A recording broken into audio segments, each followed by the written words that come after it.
Welcome back to Get a Grip on Lighting here at the Canada Light Expo 2024. It is my great pleasure to have Eric Teacher of STL Lighting join me. Welcome to the live stream, Eric. Thanks very much.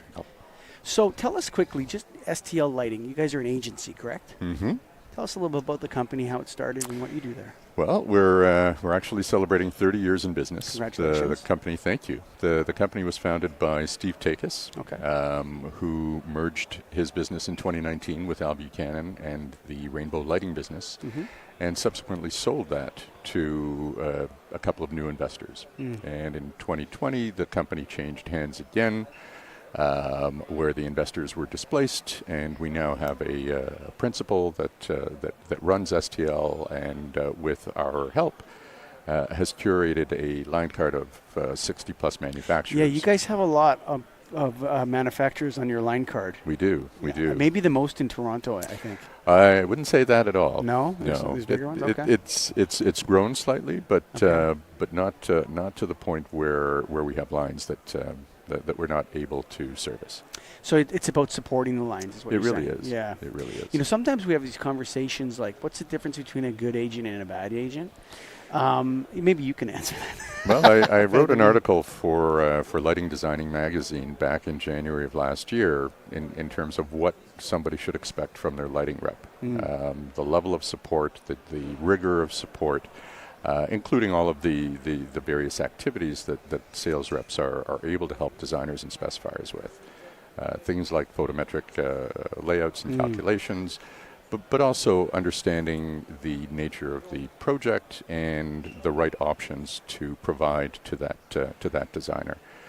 Because we have a broad range of options, it really behooves us to become authorities on the products that we represent, so that we're not trying to wedge a square peg into a round hole.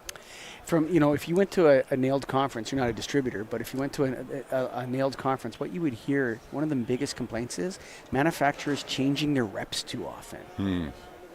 It's a problem because of continuity and consistency. Yeah, for sure. It takes time to learn the product line. Let's face it.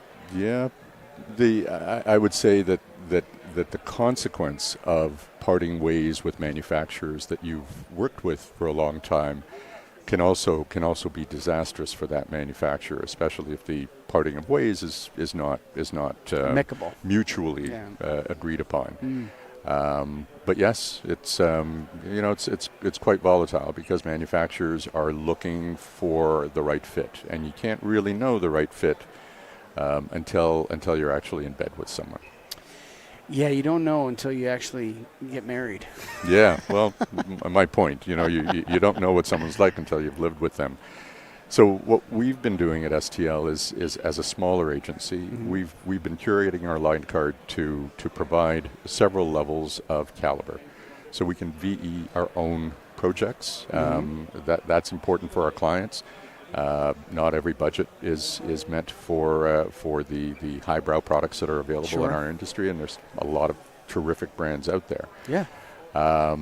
One of the ways in which STL has survived in the cutthroat world of agency.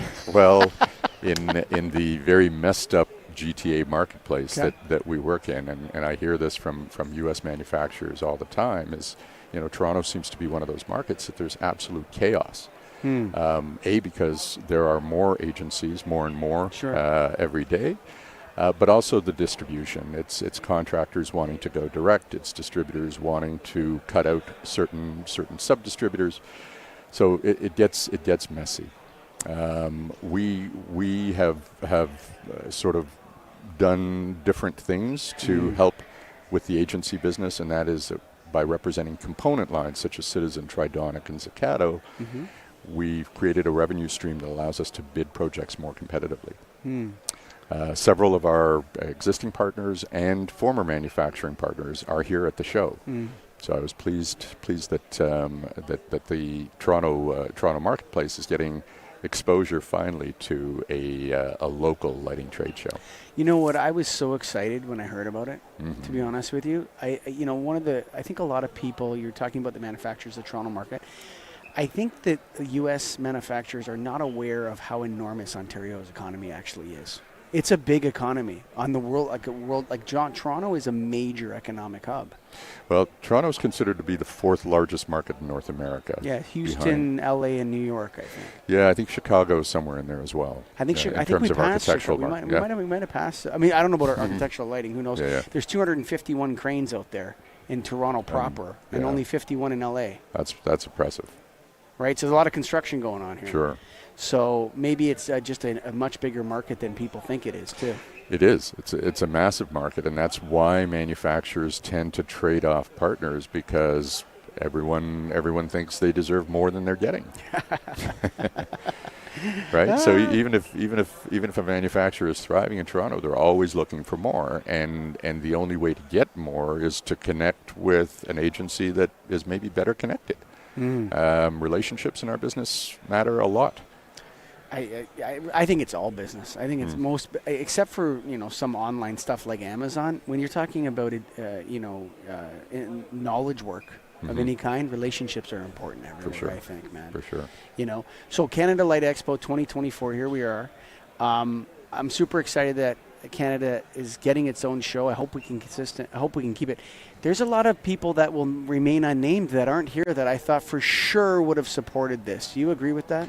I completely agree with that. The folks that didn't come to exhibit at Canada Light Expo include the biggest names in lighting. Yes. We just watched a presentation by Mark Lean where he talks about some of these very large companies who've been innovating lighting since forever, and they didn't come to support this show. It is a similar consequence of something that happened years ago when we had the IDEX show and the Canada Light Pavilion as part of that interior design show. And that worked for a number of years until the larger manufacturers started to simply not show up because it wasn't worth seeing the several thousand delegates that came through that show at the time. Canada Light Expo has I believe the executive team of the MEX exhibition people that organized this show really saw a gap in what was happening in the Canadian lighting marketplace with the absence of a show like this. Yeah. So it's long overdue. The pandemic is done. People want to reconnect. They want to be able to touch and feel product.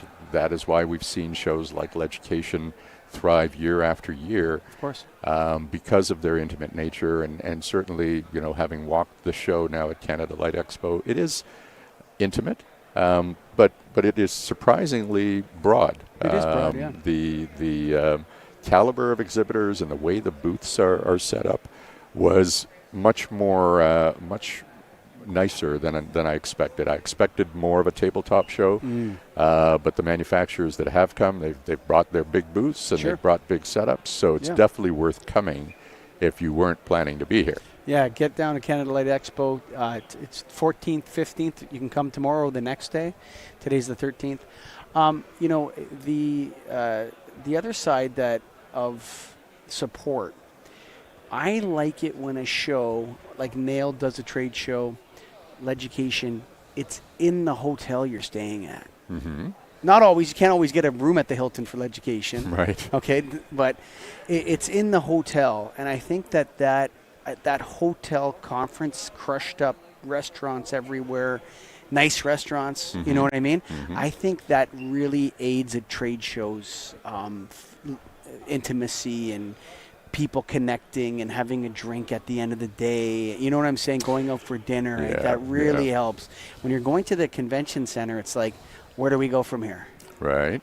We have to go somewhere. We have to get in a car. There's definitely a missing element for the networking side of things. Sure. Yes.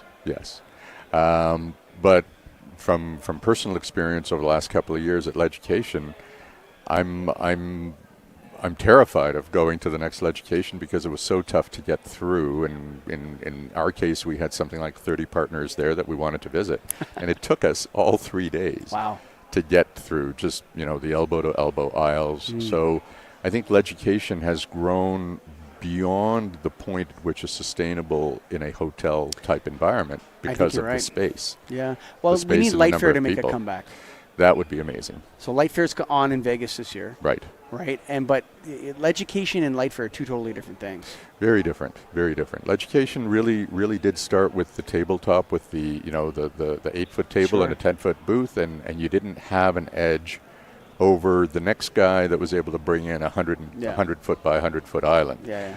Light Fair got out of control for a bit there, though. It did. It did. But in many ways, education has started to depart from that. People are bringing in bigger exhibits, and now they're buying up 20 and 30 feet of booths so that they can really make that splash. A show like Canada Light Expo allows for that opportunity, and it's local. I mean, I know a lot of folks that will never make it down to education that should be there. Sure. But I think but it's also a very expensive place to go. But in New York City's hard to get into. I mean, sometimes you sit in a cab for 2 hours or Uber for 2 hours from JFK to the Hilton. That's it.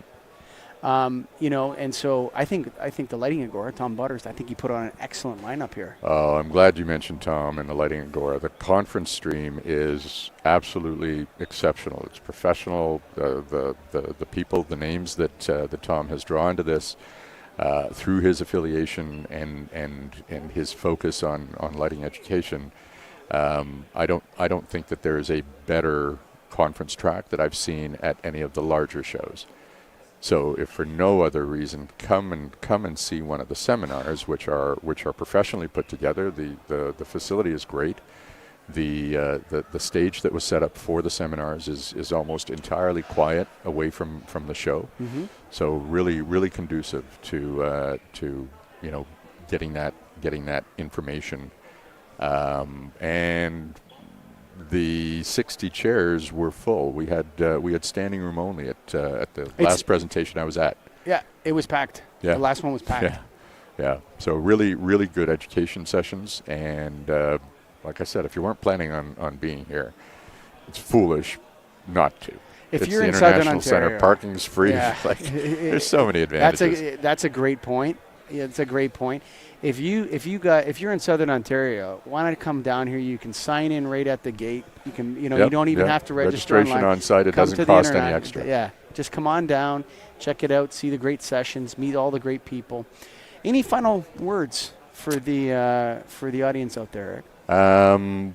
Please support this show.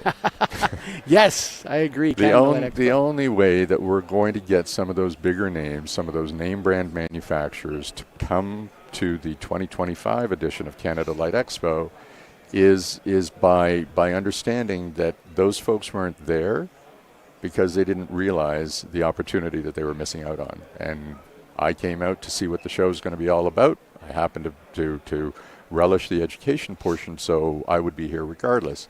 But looking around at the show, it's worth coming to. It's worth coming. Canada Light Expo International Center here in Mississauga, and this is Get a Grip on Lighting. I've been with Eric Teacher from STL Lighting. Thank you for listening and watching.